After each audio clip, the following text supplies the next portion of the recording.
Assalamualaikum warahmatullahi wabarakatuh. Perkenalkan, saya Syarifah Tahna dari kelas 12 MIPA 1. Saya akan menjelaskan mengenai sistem dan struktur politik ekonomi Indonesia pada masa Orde Baru. Peristiwa G30 SPKI telah menimbulkan kemarahan rakyat. Keadaan politik dan keamanan negara menjadi kacau, disertai dengan perekonomian dan inflasi yang semakin memburuk. Oleh karena itu, muncul aksi-aksi tuntutan penyelesaian yang seadil-adilnya dari rakyat, seperti Kesatuan Aksi Pemuda-Pemuda, Mahasiswa, Pelajar, Buruh, Sarjana, Wanita, serta Guru. Kesatuan-kesatuan tersebut membulatkan barisan dalam satu front, yaitu Front Pancasila. Pada tanggal 12 Januari 1966, dipelopori oleh KAMI dan KAPI, kesatuan yang tergabung dalam Front Pancasila mendatangi DPR GR dan mengajukan 3 butir tuntutan yang dikenal dengan Tritura.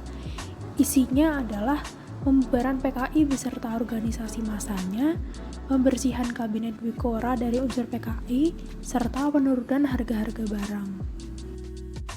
Pada saat pelantikan kabinet tanggal 24 Februari 1966, terjadi bentrokan antara pasukan Cakrabirawa dan para demonstran.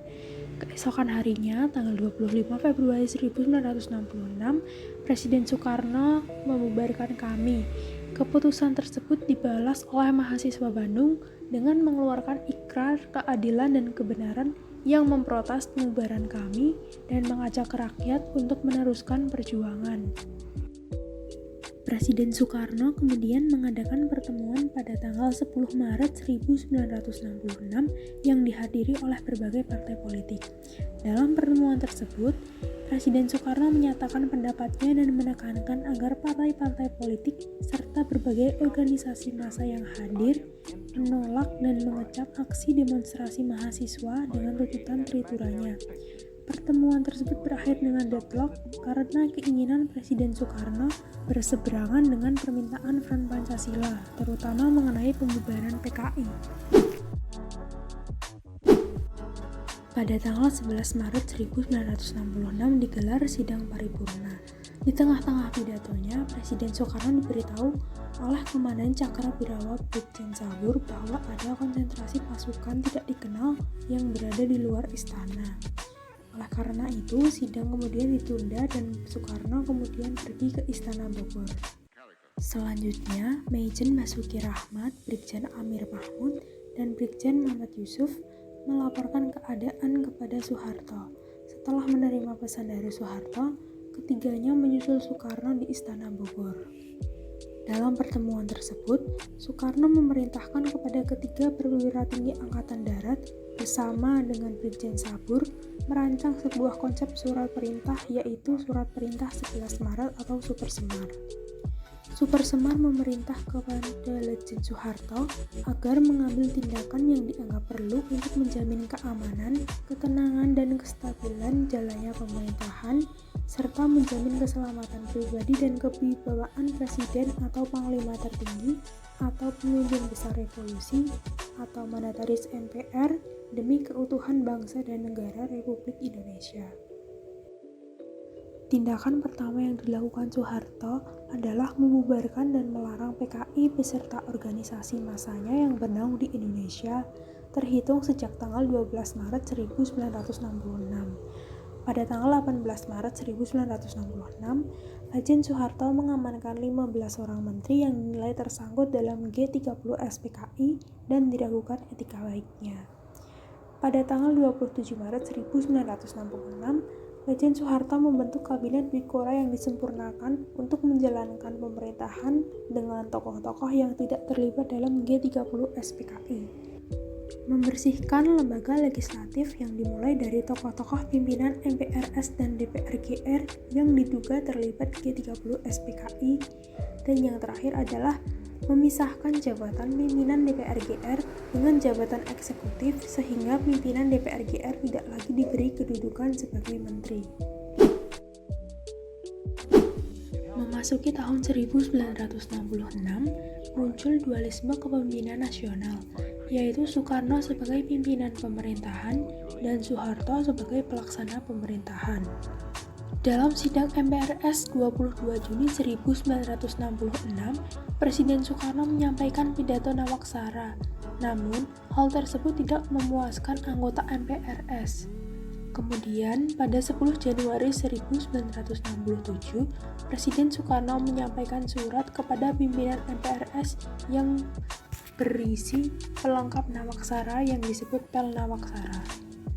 Dalam sidang MPRS telah diputuskan untuk menugaskan Lejen Soeharto selaku pengemban Super Semar yang sudah ditingkatkan menjadi ketetapan MPRS nomor 9/MPRS/1966 untuk membentuk kabinet baru yang dinamakan Kabinet Ampera atau Amanat Penderitaan Rakyat. Setelah melalui berbagai perundingan, Soeharto mengajukan draft yang berisi pernyataan bahwa Presiden berhalangan atau menyerahkan kekuasaan kepada pengemban Super Semar. Awalnya Soekarno tidak berkenan, namun pada akhirnya Presiden menyetujui draft tersebut dan menandatanganinya pada tanggal 20 Februari. Pada 12 Maret 1967, Soeharto dilantik menjadi pejabat Presiden Republik Indonesia oleh Ketua MPRS. Setahun kemudian, pada 27 Maret 1968, dalam sidang umum 5 MPRS, Soeharto dilantik menjadi Presiden Republik Indonesia berdasarkan ketetapan MPRS nomor 64/MPRS/1968. Pengukuhan tersebut menandai berakhirnya dualisme kepemimpinan nasional dan dimulailah pemerintahan Orde Baru.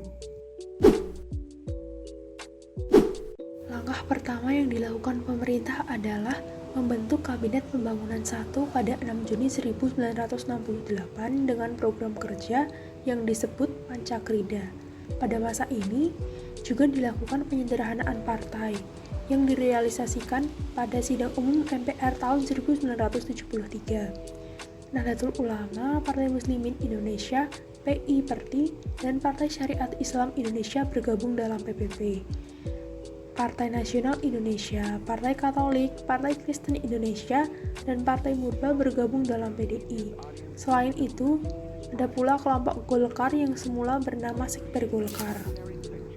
Pada masa ini, berhasil dilaksanakan pemilihan umum sebanyak 6 kali setiap 5 tahun sekali, yaitu tahun 1971, 1977, 1982, dan seterusnya. Pada Orde Baru juga terjadi peristiwa Malari atau Malapetaka 15 Januari. Untuk meredam gerakan mahasiswa tersebut dikeluarkan peraturan, yaitu petunjuk-petunjuk kebijaksanaan dalam rangka pembinaan kehidupan kampus perguruan tinggi. Demonstrasi dilarang, kegiatan mahasiswa difokuskan pada bidang penalaran seperti diskusi atau seminar. Pada masa Orde Baru juga diformulasikan trilogi pembangunan yang isinya adalah stabilitas nasional yang sehat dan dinamis, pertumbuhan ekonomi yang cukup tinggi, serta pemerataan pembangunan dan hasil-hasilnya menuju kepada terciptanya keadilan sosial bagi seluruh rakyat Indonesia. Pada masa Orde Baru diselenggarakan penataran P4 yang bertujuan membentuk pemahaman yang sama mengenai demokrasi Pancasila, sehingga dengan pemahaman yang sama diharapkan persatuan dan kesatuan nasional akan terbentuk dan terpelihara. Pada masa Orde Baru, program rehabilitasi ekonomi berlandaskan pada TAP MPRS nomor 23 tahun 1966 yang mengharuskan diutamakannya masalah perbaikan ekonomi rakyat di atas segala soal-soal nasional yang lain termasuk soal politik. Untuk itu, pemerintah menyusun APBN berimbang dengan tujuan memerangi atau mengendalikan hiperinflasi. Pemerintah berupaya melakukan diplomasi yang intensif dengan mengirimkan tim negosiasi ke Paris, Prancis untuk menurunkan utang negara dan ke London, Inggris untuk menurunkan utang swasta. Pada 10 Januari 1967, pemerintah memberlakukan Undang-Undang Nomor 1 Tahun 1967 tentang penanaman modal asing atau PMA. Dibentuk pula IGGI atau Intergovernmental Group on Indonesia pada Februari 1967 di Amsterdam. Selain itu, pemerintah juga menggalang dana dari dalam negeri yaitu dana masyarakat. Salah satunya adalah berupaya agar masyarakat mau menabung dan menerbitkan Undang-Undang Penanaman Modal Dalam Negeri atau UU PMDN nomor 6 tahun 1968. Pembangunan nasional pada masa Orde Baru adalah suatu rangkaian upaya pembangunan berkesinambungan yang meliputi seluruh kehidupan masyarakat, bangsa, dan negara. Hal tersebut bertujuan untuk melaksanakan tugas mewujudkan tujuan nasional yang tercantum dalam pembukaan UUD 1945. Adapun landasan yang digunakan adalah landasan ideal atau Pancasila, landasan konstitusional atau UUD 1945, dan landasan operasional yaitu GBHN. Pertumbuhan ekonomi yang cukup tinggi akibat pelaksanaan pembangunan tidak akan bermakna bila tidak diimbangi dengan pemerataan pembangunan. Oleh karena itu, sejak pembangunan 5 tahun tahap 3 yaitu 1 April 1979 sampai 31 Maret 1984, pemerintah menetapkan 8 jalur pemerataan. 8 jalur pemerataan yaitu pemerataan kebutuhan pokok rakyat khususnya pangan, sandang, dan perumahan, pemerataan kesempatan memperoleh pendidikan dan pelayanan kesehatan, pemerataan pembagian pendapatan, pemerataan kesempatan kerja, pemerataan kesempatan berusaha, pemerataan kesempatan berpartisipasi dalam pembangunan khususnya bagi generasi muda dan kaum wanita, pemerataan penyebaran pembangunan di seluruh wilayah tanah air, serta pemerataan kesempatan memperoleh keadilan. Sekian materi yang bisa saya sampaikan, ada kurangnya mohon maaf. Wassalamualaikum warahmatullahi wabarakatuh.